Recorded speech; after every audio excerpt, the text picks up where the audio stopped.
Hello everyone, welcome to this session. तो last session में हम लोग ने स्ट्रिंग पढ़ा था और उसके कुछ मेथड को चेक करा। इस सेशन में हम लोग एरे को डिस्कस करेंगे। पहले हम लोग बेसिक इंट्रोडक्शन देखेंगे एरे क्या होता है, उसके फिर कुछ एग्जांपल को डिस्कस करते हैं इस सेशन। तो स्टार्ट करते हैं अपने बेसिक डेफिनेशन से। An array can contain primitive an object like non primitive reference of A class depending on definition of array. तो एरे क्या होता है? अरे आप ऐसे लेमैन के भाषा में समझ लो, एक कंटेनर है, ठीक है ना।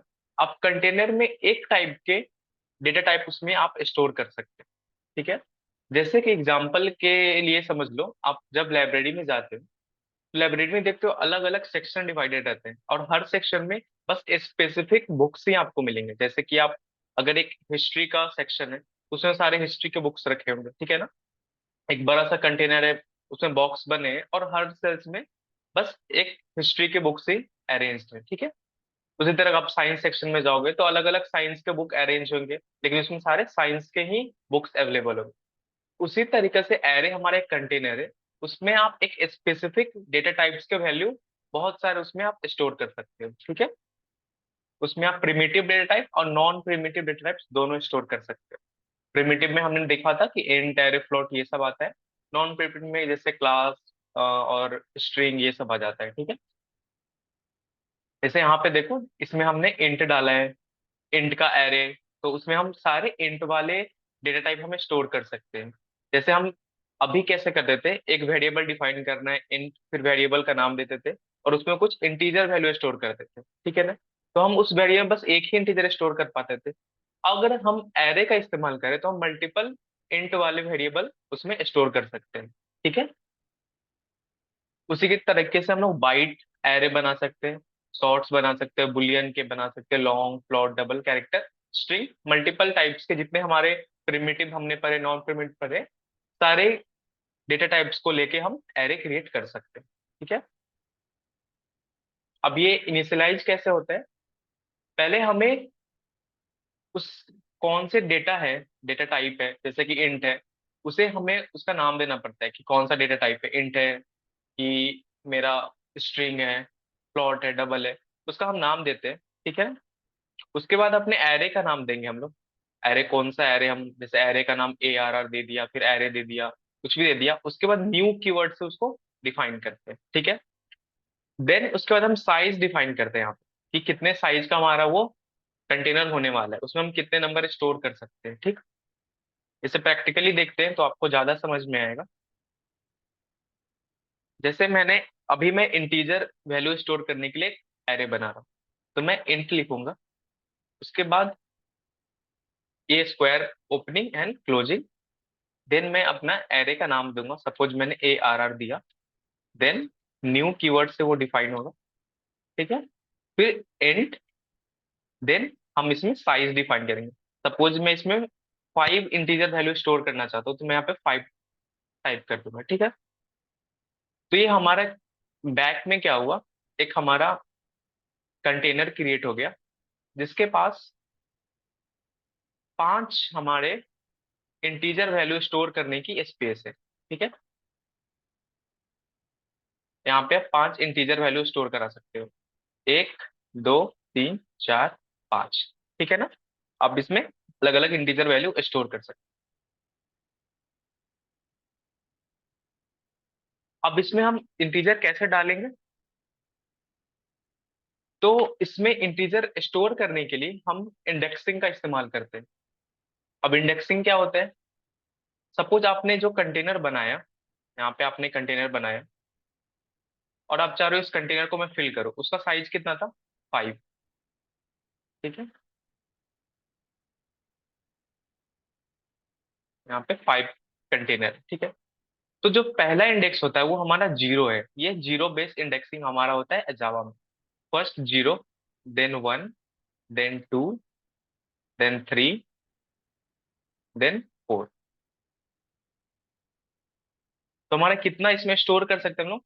5 इंटीजर स्टोर कर सकते हैं। स्टार्टिंग कहाँ से हुआ ये? जीरो से। तो हम लोग जीरो पे कुछ वैल्यू स्टोर कर सकते हैं। सपोज मैंने यहाँ पे 2 स्टोर करा, यहाँ पे 12 स्टोर कर दिया, यहाँ पे 13 स्टोर कर दिया, यहाँ पे मैंने कुछ सब 14 स्टोर कर दिया, यहाँ पे 20 स्टोर कर दिया। तो एक कंटेनर हमारा एरे है, ठीक है, उसमें मैंने 5 इंटीजर वैल्यू स्टोर कर दी है, ठीक है ना, अलग अलग इंडेक्स पे, 0 इंडेक्स पे, 1 इंडेक्स पे, 2, 3, 4 ऐसे।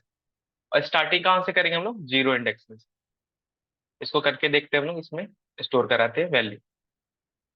इंट, तो इंटीजर वैल्यू है, सपोज मैंने ए आर किया, मतलब ये हमारा एरे का नेम है, ए आर वेरिएबल का नेम।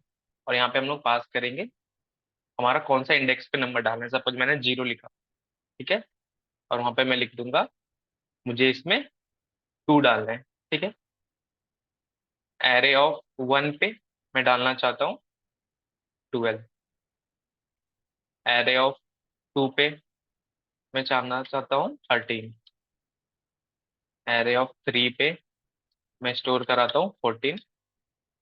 ऑफ एरे और इसमें मैंने 15 करा दिया, ठीक है। अब मैंने जो 5 बनाया था वो पांचों मैंने वेरिएबल्स यहाँ डिफाइन कर दिए। अब मुझे प्रिंट करना हो तो मैं कैसे प्रिंट करूंगा? मैं देखना चाहता हूँ ये स्टोर हुआ है कि नहीं। मैं जैसे मैंने एरे, हमारा एरे का नाम ए आर ने डाला, उसके बाद आप इंडेक्स पास कर सकते हो यहाँ पे। इंडेक्स जैसे सपोज मुझे 0 इंडेक्स पे चेक करना है कौन सा वैल्यू, मैं इसे रन करूंगा।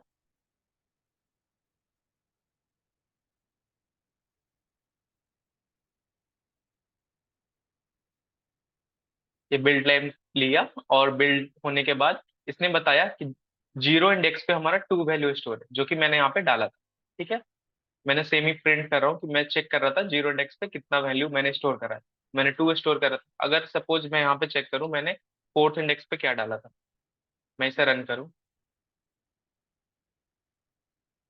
तो यहाँ पे मैंने 15 वैल्यू स्टोर करा था, इंटीजर वैल्यू। अगर मैं यहाँ पे इंटीजर वैल्यू दे दूँ और मैं इसमें सपोज करूँ मैं कुछ स्ट्रिंग या कैरेक्टर कुछ डालना, सपोज मैंने यहाँ पे स्ट्रिंग डालता हूँ ABC। अब देखो यहाँ पे एरर दे रहा है, ठीक है ना, कि आप इसमें इन टाइप के वैल्यू ही स्टोर कर सकते हो, आप अदर टाइप के वैल्यू स्टोर नहीं कर सकते हो, ठीक है। तो जिस टाइप का आपने एरे बनाया है सेम टाइप डेटा टाइप से आप उसमें स्टोर कर सकते हो। इसको मैं ठीक कर लेता हूँ। तो मैंने 13, एक तो ये वे है हमारा इसको इनिशियलाइज करने का। अगर आपके पास कुछ ऐसे वेरिएबल्स है, जैसे कि आपको सपोज आपको पता नहीं कि मुझे कितने वैल्यूज में स्टोर कराने हैं, आपने यहाँ तो पता था मुझे 5 स्टोर कराने हैं, सपोज आपको पता नहीं है कि मुझे कितने वैल्यूज में स्टोर कराने हैं, तो इसका एक और तरीका होता है, int square bracket opening and closing, then मैं अपना एरे का नाम दे रहा हूँ, उसके बाद आप सिंपली इसमें आप वैल्यू स्टोर कर सकते हो, 1, 2, 3, कुछ भी मैं वैल्यू, आप कितने वैल्यू यहाँ पे स्टोर कर सकते हो। और सेम जैसे मैंने यहाँ पे हुआ है, 0 पे यहाँ पे 1 स्टोर हो गया होगा, 1 इंडेक्स पे यहाँ पे 2 स्टोर हो गया होगा, 3 इंडेक्स पे यहाँ पे 2 इंडेक्स पे सॉरी 34 स्टोर हो गया होगा, 3 पे 243 स्टोर हो गया, सेम सीक्वेंस वाइज जैसे इंडेक्सिंग है 0 से स्टार्ट हुई होगी और सारे वैल्यू स्टोर हो गया होगा, ठीक है। अब मैं चेक करता हूँ कि मेरा 0 पे ये 1 स्टोर हुआ है कि नहीं।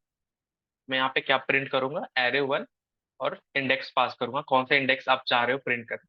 यहाँ पे 0 इंडेक्स प्रिंट करना चाहूँ, ठीक है। मैं इसे रन करूंगा तो अभी मुझे क्या प्रिंट हो गया, 1, ठीक है। यहाँ पे 1 प्रिंट हो गया है। तो सेम आप इस तरीके से भी कर सकते हो, और एक ये मेथड भी आप यूज कर सकते हो, ठीक है। एरे में बहुत सारे मेथड्स हैं, हम लोग इसको अगले सेशन में देखेंगे। अभी के लिए इतना ही, मिलते हैं अगले सेशन में। Bye, thank you.